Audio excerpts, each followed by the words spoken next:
Hi, I'm Drew Levanti, and welcome back to Elections Weekly, a show where we take a look at the week ahead through the lens of electional astrology. Thanks everybody for joining again this week. Please remember to like, comment, and subscribe to this channel for more content on electional astrology and beyond. I'm really excited to start branching out into more content as I get a little bit more comfortable making videos and sharing what I know with you in this format. I want to let you know that I am scheduling consults now for April, so whether you want an electional consult so we can personalize some of these times, Sabrina Monarch said that I make time feel artisanal, and I really liked that way of putting it. So yeah, having an artisanally selected moment for yourself and whatever you're looking to find success in. So booking those for April, as well as natal chart sessions. I'm super passionate about natal astrology, especially from a remediative angle, to thinking about remediation and how we can encounter our charts as a way of finding these pockets or these opportunities for enriching our experience and gaining a greater sense of what we are meant for. So those are available in the link in the description, and you can book my time for April at this point. I will be only here, though, for the second couple of weeks of April, so there will be definitely fewer sessions available for April than in other months. Got a lot coming up. I'm speaking at NORWAC at the end of May, and some other fun things coming up. Yes, let's talk about elections. Cool. So our first chart for the week is going to be Tuesday, March 22nd at approximately 2:10 a.m. So we're looking at a Leo rising here. You're going to start seeing a lot of Leo rising charts because the sun is now in Aries. And so the sun being exalted, we're definitely going to be looking at Aries rise or at Leo risings where the sun is exalted. So in this chart, we have the sun exalted ruling the ascendant in the ninth house. And the ninth house is something that I talk about a decent bit in terms of prediction. So anything that you do that involves knowing the future in some sense or presenting a view of what the future might look like is relevant. It's also a mind expanding, perspective expanding kind of place, the ninth house. And so it's really good for travel. It's really good for seeking wisdom and expanding your mind and the minds of others. So this chart, especially with the moon being in Sagittarius, the moon is trining the sun. And so we have this really wonderful relationship between the sun and the moon in this chart.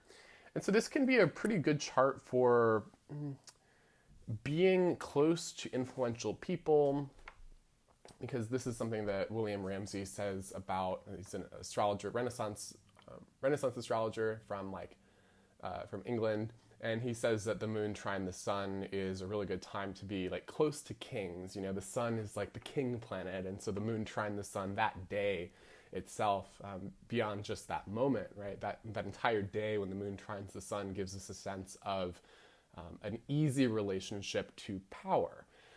Particularly a power that is somewhat hegemonic or all-encompassing, some power that really gets it done, sometimes in good ways, sometimes in bad ways, but regardless, being well-disposed or well looked upon by that power is something that can benefit us.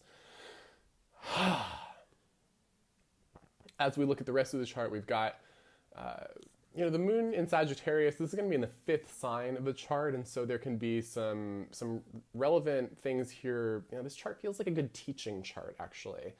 A good teaching chart because that ninth house sun is already kind of disposed toward sharing knowledge or cultivating an audience who's willing to accept some information or interested in what you have to say about whether it's the future or some area of the study that you have a lot of expertise in. With that sun exalted in the ninth, there's really a sense of being respected for what you know.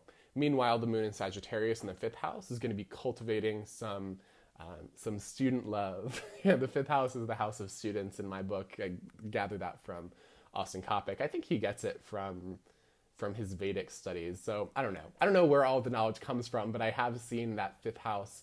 I have seen the fifth house play out as students. So this is a good chart for anything to do with teaching and students as well. The big focus of this chart that might be a little bit trickier is going to be the seventh house, where we find Saturn, Venus, and Mars. And this is a signature that's going to be present in all of the charts for this week. not just this one. And so seeing what house this conjunction, this triple conjunction is in, is going to be really important for all of the charts. And in this chart, we find it in the 7th. And so in the 7th, this Venus-Mars-Saturn conjunction is going to describe people who are immediately responding to you. So for example, if you use this for like a tweet or something, the 7th house is going to be the people who reply to your tweet. And sometimes I tweet things when there's like Mars in the 7th or something, and I just know that somebody's going to come at me for it. And that's just good to keep in mind. You know, Venus is over there too, kind of cooling things down. Saturn is also cooling things down. So like the typical like heated Mars stuff is going to be pulled in a slightly more contained direction, but there's still some angst. You know, the 7th house here could show like older people who are like entering dialogue with you. It could also show people who are very passionate coming toward you with the Venus-Mars conjunction there. Another chart for sugar. I'll just say that. All right, we're going to look at the next chart now. 323. This is going to be our Wednesday chart. And for our Wednesday chart, we are looking at a Virgo rising at approximately 5:45 p.m. Ah, yes, a Virgo rising with the fallen Mercury in the 7th in Pisces. Mercury is also entering the beams of the sun here, so there's a sense of maybe some invisibility or some hidden things going on in this chart. The moon is in Sagittarius on the IC, and how I often think about the IC is that it is about place and origin, and you'll hear astrologers talking about it in terms of land as well, and that is definitely a traditional signification that I am on board with. I also think about place, like not only land, but like the way that that land is inhabited. The 4th house is dwelling. So when the moon is in the 4th house, it brings a lot of focus and a lot of, in this case, because this moon is quite well supported with aspects to both Venus and Jupiter, it brings a lot of support for finding a home that works, or a support for dwelling in a place where there is a harmonious relationship between the dweller and the dwelled. Yeah? And in the 7th house where we have Mercury and Jupiter, this is probably something where you're not living alone. You know, there is at least more than one body involved in this dwelling. And so if you would like to perhaps bless a place, let's see what the planetary hour for this is. The planetary hour is Jupiter, and so we have Mercury's day and Jupiter's hour, and these planets are in the 7th. So blessing a place with another person so that it will welcome you and the love that you have for each other. Yeah? So moving in together, this would be a really good chart for that. You know, you do have this Venus-Mars-Saturn conjunction again, and it's kind of like riding the cusp of the 6th house, and it's definitely in the 6th sign. This is probably the best place that we could put it, just to kind of get that intensity out of the main picture. Like the main picture here is definitely what's happening in the mutable signs, not what's happening in the fixed signs. And these days, that's a good way to go. So we're getting a lot of strength here for approaching a situation with an open mind. You know, this Mercury in Pisces and Jupiter in Pisces, helping us accept that which might not be entirely clear, and that which needs an open mind and flexibility in order to succeed. So another thing that this could be good for is money, actually. Like the exalted sun in the 8th sign is pretty nice for this. It's like in the 8th sign, but it's also like getting kind of close to the descendant. So it's really activated in a way. It's like getting a little bit more angular in that position. So yeah, the sun in Aries is doing some good money stuff, especially stuff around like shared resources, right? So this kind of lends itself again to the moving in together kind of thing. So this could be a pretty good chart for signing a lease. One thing that you would want to watch out for, though, is neighbors. I see this south node in the 3rd, and I see the ruler of the 3rd in the 6th sign with Saturn and Venus, and this Mars is out of sect, and so this looks like a situation where the neighbors might be a little bit of a tricky sore spot. Oh, and speaking of neighbors being a tricky sport spot, is that the next chart or is that the one after that? So yeah, our next chart is going to be for 324, and for this one, okay, no, this is not the bad neighbors chart, the other bad neighbors chart. For this one, we're looking at a Gemini rising at about 10:55 a.m. on Thursday. We have a Gemini rising, 26 degrees of Gemini rising, although the goal for the specific time of this chart is not to necessarily have 26 degrees of Gemini rising, but rather to have the midheaven in Pisces. So make sure that the midheaven's in Pisces for this chart. If it's still in late Aquarius in your location, just based on like what latitude you're in, see if you can get both a Gemini rising and a Pisces midheaven, even if it's like super late Gemini rising. And then you just want the midheaven in Pisces so that it's ruled by Jupiter. If it is in Aquarius still, then that means that Saturn is going to be more important in the chart. And so the themes of boundaries, rules, restrictions, those are going to be more present in the activity. You know, like that's kind of what you're going to be doing at that time, is you're going to be doing Saturn. Whereas in this chart, we are doing Jupiter because that midheaven is in Pisces and Jupiter is in Pisces. Got to live it up while it's still there, huh? So we've also got that moon in Sagittarius, so we're still looking at a really Jupiterian vibe here with this angular moon riding the descendant, making partnership a significant focus of this election.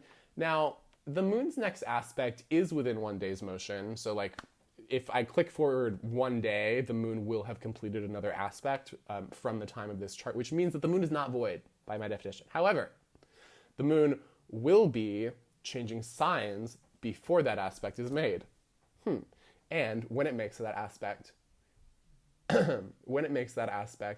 it will be in the sign of its detriment. And so, I think that if this relationship does involve partnerships and one other person who is sort of like the focus of it, something is probably going to change where there is like a movement toward greater tension. Maybe you're like riding the high, you know, that Sagittarius vibe, riding the high of some great success, and now things are still celebratory, but the square to the sun is going to happen. Like the moon's next aspect is the square to the sun, and it's going to be from the moon's detriment. So it seems like a chart where when you're dealing with another person, like enjoy the goods while it lasts, right? And so what can you do to milk that last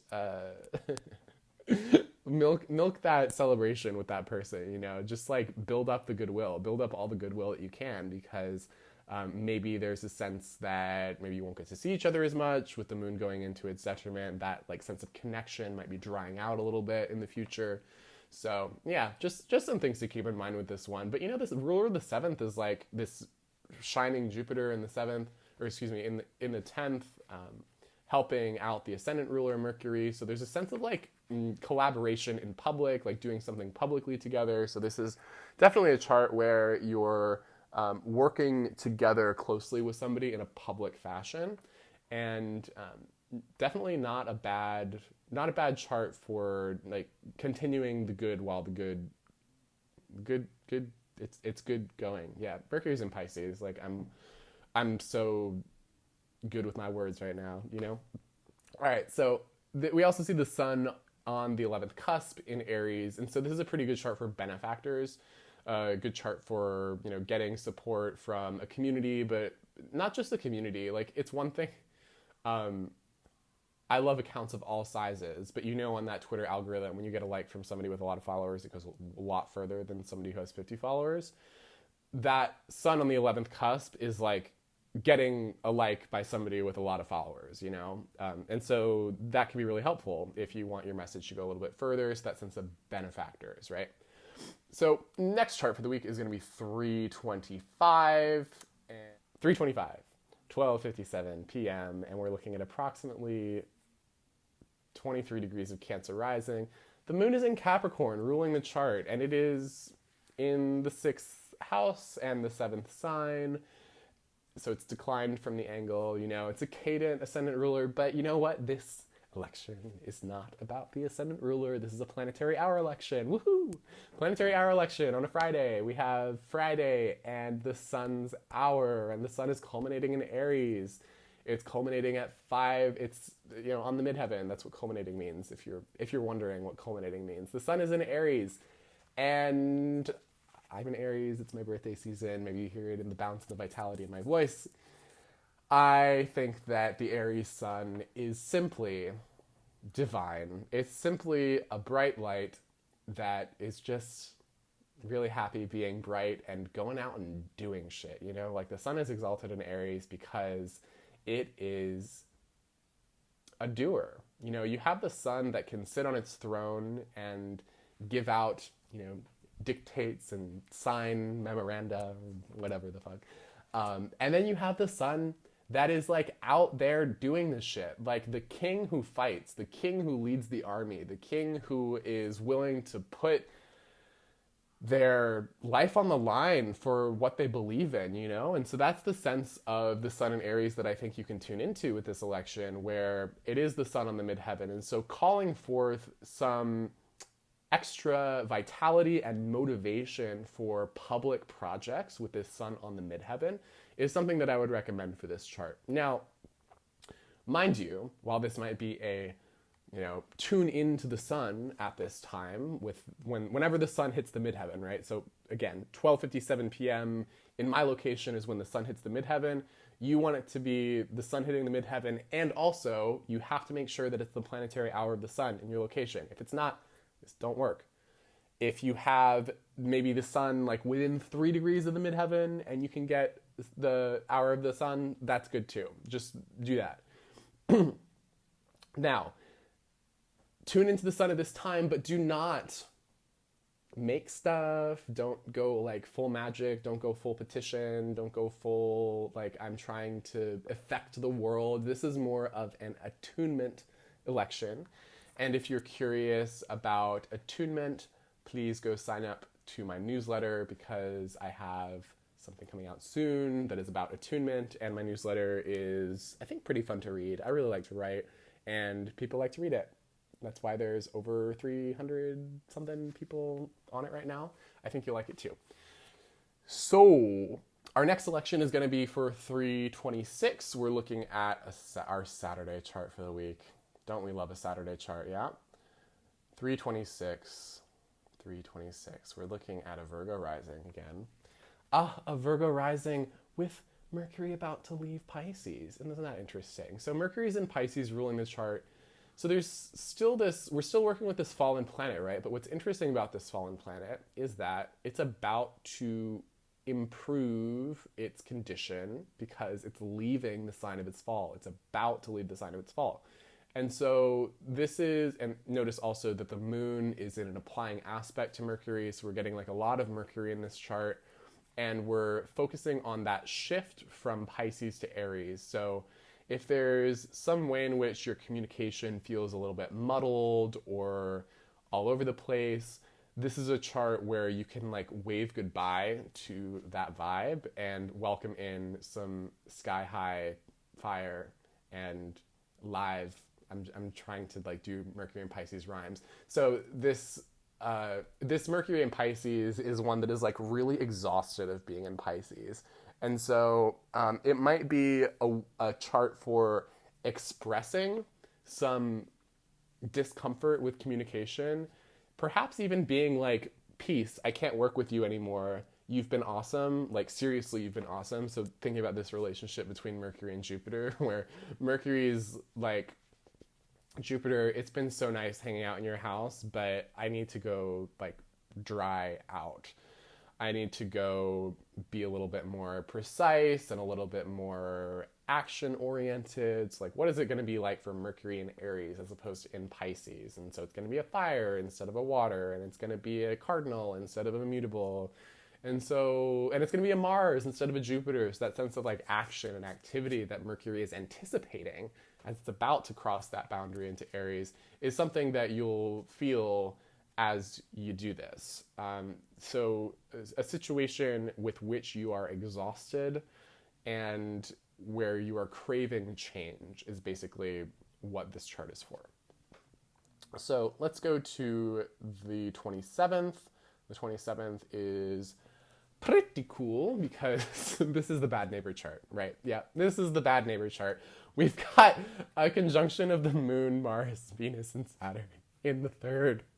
My God. Yeah, so we're looking for approximately 2 degrees of Sagittarius rising in this chart. In your location, set the chart so that it has Jupiter on the IC as long as it is still Sagittarius rising when you put Jupiter on the IC, which is the cusp of the 4th house.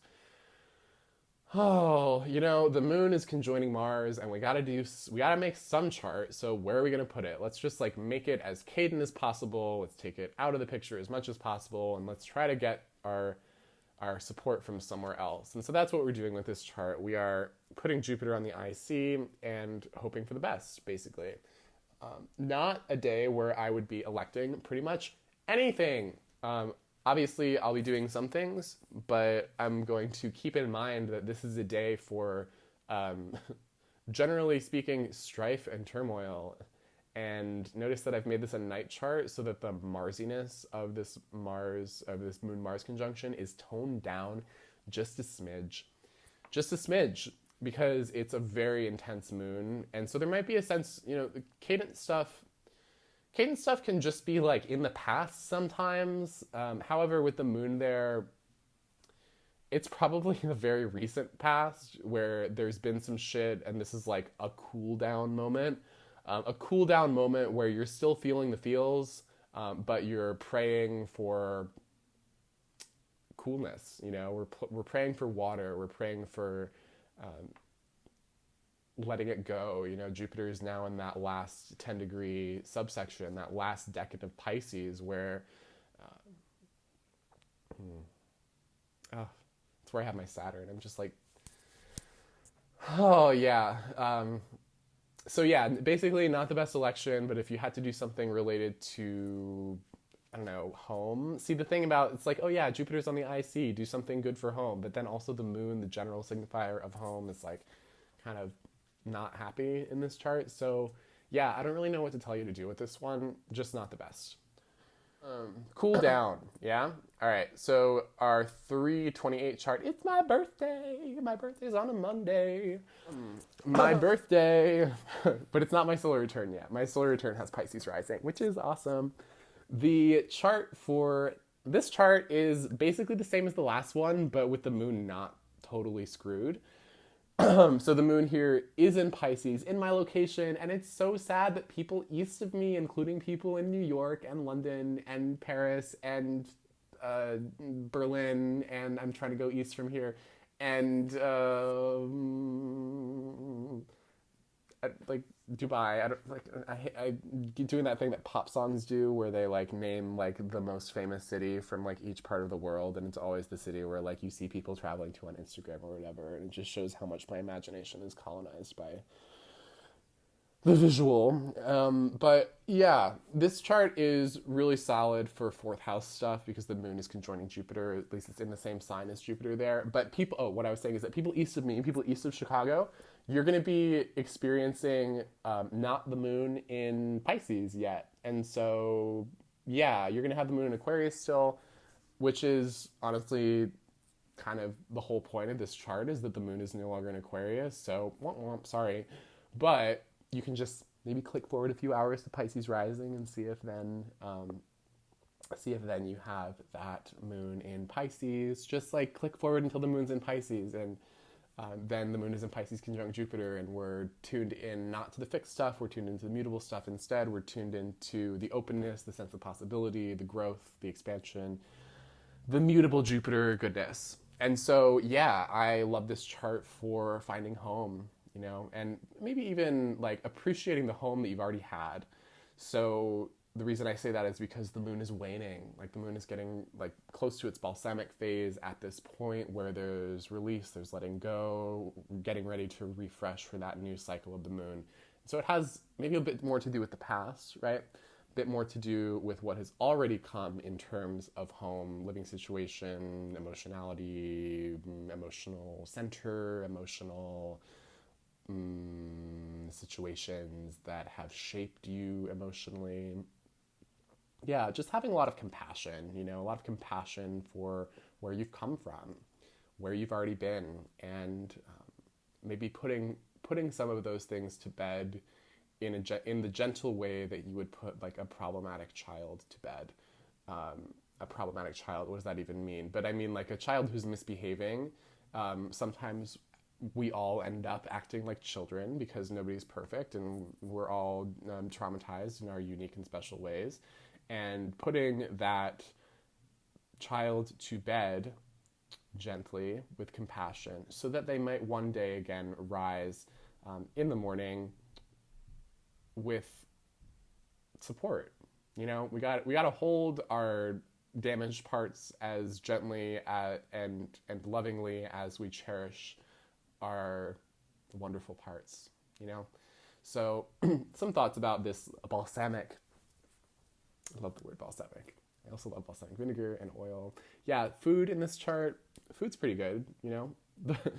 The food is good because the moon is like the food planet and it's in Pisces with Jupiter. So if you wanted to have like this is the hour of Jupiter as well. So if you wanted to make some Jupiter offerings that are really tasty, I find that Jupiter loves anything that's luxurious, luxurious and fatty. Jupiter is fat. So, fat in the way that fat is nourishing. Fat is super, super nourishing. It's nourishing. It's caloric for sure, right? Like it's the most calories per gram of any of the macronutrients. I think it's 9 grams. That's the moon's number. 9 grams per. Moon Jupiter stuff. There's so many like esoteric connections there. 9 grams per. 9 calories per gram. Oh, I'm ready for Mercury to be in Aries so that when I talk fast, I say things instead of looping. But yeah, that's the last chart for this week, y'all. So thanks for joining. Thanks for tuning in with some Jupiter goodness and some Sun and Aries goodness. I'm really looking forward to the rest of Aries season and making these videos. And please, again, remember to like, comment, and subscribe. I don't know if that actually helps the algorithm, to be honest, because like, these videos are getting the same number of views every time, which is cool. Like, I'm glad that you are continuing to watch. I would also love to see the channel grow, so talk to your friends, tell them what I'm doing, if your friends are into astrology, if they don't know what electional astrology is, but you think that this is cool, let them know, and then maybe we'll ascend a little bit. So, thanks everybody again, and I'll see you next week.